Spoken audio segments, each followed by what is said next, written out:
लोकतंत्र और राजनीति दोनों का ही चोली और दामन का साथ होता है। भारत में जब कभी भी किसी भी राज्य में चुनाव होने हो तो उससे पहले आपको बहुतेरे रंग राजनीति के दिख सकते हैं। उस पर जाति, धर्म, आर्थिक, तो हर चीजों पर सबसे ऊपर रहने वाली राजनीति जाति और धर्म ही होती है। और इस आधार पर राजनीति की रूपरेखा हर एक पार्टी अपने राजनीतिज्ञों के माध्यम से साधना चाहती है। बिहार में हालिया विधानसभा चुनाव को देखते हुए तमाम राजनीतिक पार्टियों ने भी अपनी कमर कस ली है। बिहार की धरती हमेशा से ही, चाहे वो आजादी के पहले हो या फिर आजादी के बाद, यहां की राजनीति में जातीय रंग हमेशा घुला रहा है। इस बार विधानसभा चुनाव से पहले भी कुछ इस तरीके के रंग देखने को मिल रहे हैं। तमाम राजनीतियों में सबसे उलझा हुआ लेकिन सबसे सुगम रास्ता राजनीतिज्ञों के लिए दलित राजनीति होती है, और एक ऐसी ही राजनीति बिहार विधानसभा चुनाव से पहले शुरू हो चुकी है। दरअसल मामला दरभंगा जिले का है। यह वही दरभंगा जिला है जहां से ज्योति पासवान ने कुछ समय पहले साइकिल पर अपने बीमार पिता को लेकर दरभंगा पहुंची थी।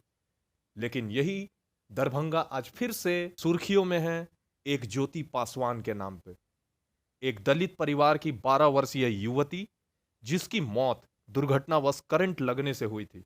लेकिन इसके पीछे की राजनीति लगातार गर्म रही और आज भी राजनेता इस राजनीति से फायदा लेने से पीछे नहीं हट रहे। दलित चोला पहनकर राजनीति करने वाले हर एक पार्टी के नेता अब अपनी दलित राजनीति शुरू कर चुके हैं। इस महीने की 1 तारीख को ज्योति पासवान नामक एक 12 वर्षीय बच्ची की मृत्यु हो जाती है।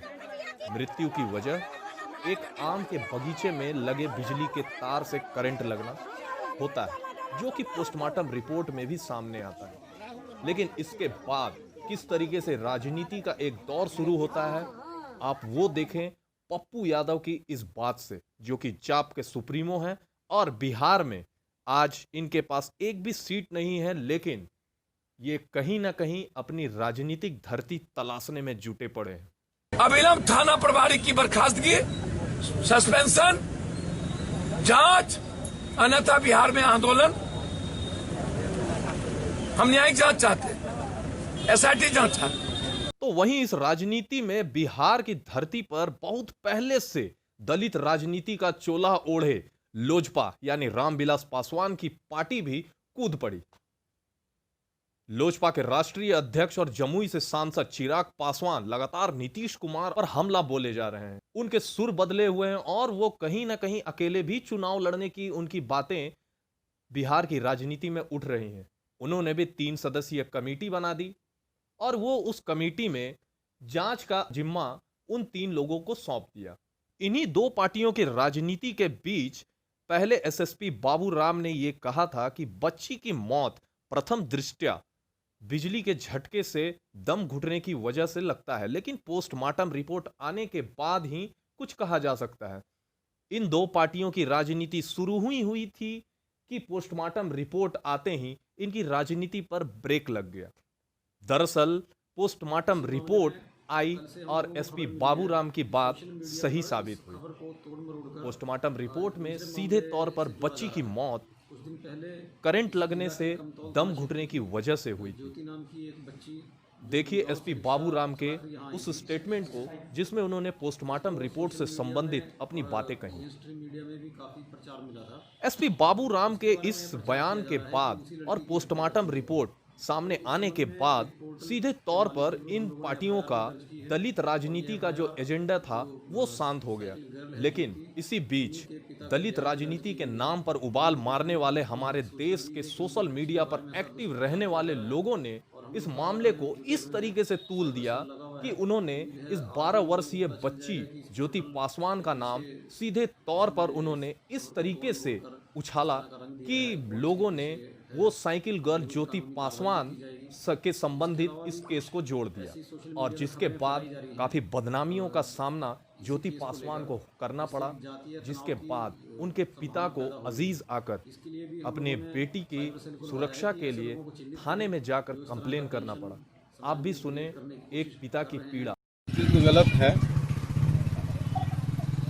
बाकी ये लोग जो है कुछ जो फेसबुक चलाना जानते हैं या इस कंपनी से जुड़े हुए हैं, जो हमारे बच्चे को उस बच्चे को नाम से जो कोई बेचारे को तो ऐसे ही बेचारी आत्महत्या कर मरी हुई है। बहुत दुख की बात है, जो वो भी किसी की बेटी है, हमारी जैसी बेटी वो भी है, वो भी बेटी है, और उसको साथ जोड़ के हमारी बेटी को यह नाम को जो गंदा शब्द से उच्चारण किया है, यह सब चीज गलत है। इसलिए हम प्रशासन प्रभारी को भी यहाँ पे जाकर थाना पे हम इस चीज के लिए कंप्लेन किए जो उन पे कानूनी कार्रवाई की जाए, उनसे सख्त से सख्त सजा दी जाए, क्योंकि वो भी हमारी बेटी ही थी और बेटी समान है, उनको भी अन्याय मिले। और उस ढंग से हमारी बच्चिया को जो हम लोग को बहुत घबराहट सा हो गया। बहुत सारे लोग हैं देश विदेश और बाहर के जितने भी उनके प्रेमी लोग हैं जो काफी चिंतित हैं, हमसे ज्यादातर उन लोग भी चिंतित है, उनको भी आभारी है जो हमारी बच्चिया के बारे में इतनी चिंता में है। काफी फोन आ रहा है, हम लोग भी सहमे हुए हैं, कुछ टॉर्चर के कारण हम लोग परेशान हैं। इसलिए कहते हैं जो कम से कम इस चीज को जो कि अपनी पीड़ा को बयां करते हुए कुछ दबे हुए शब्दों में अपनी बेटी की आबरू से जुड़ी बातें कह रहे हैं। और एक तरीके से इसे इस तौर पे भी लिया जा सकता है कि कहीं ना कहीं एक पिता के लिए उसके बेटी की आबरू ही सबसे बड़ी इज्जत और उनका गहना होता है। इन तमाम मामलों के शांत होने के बाद भीम आर्मी के चीफ और आजाद समाज पार्टी के संस्थापक चंद्रशेखर आजाद ने अपनी राजनीतिक रोटी सेंकनी चाहिए और वो बिहार के दरभंगा जिले पहुंचे।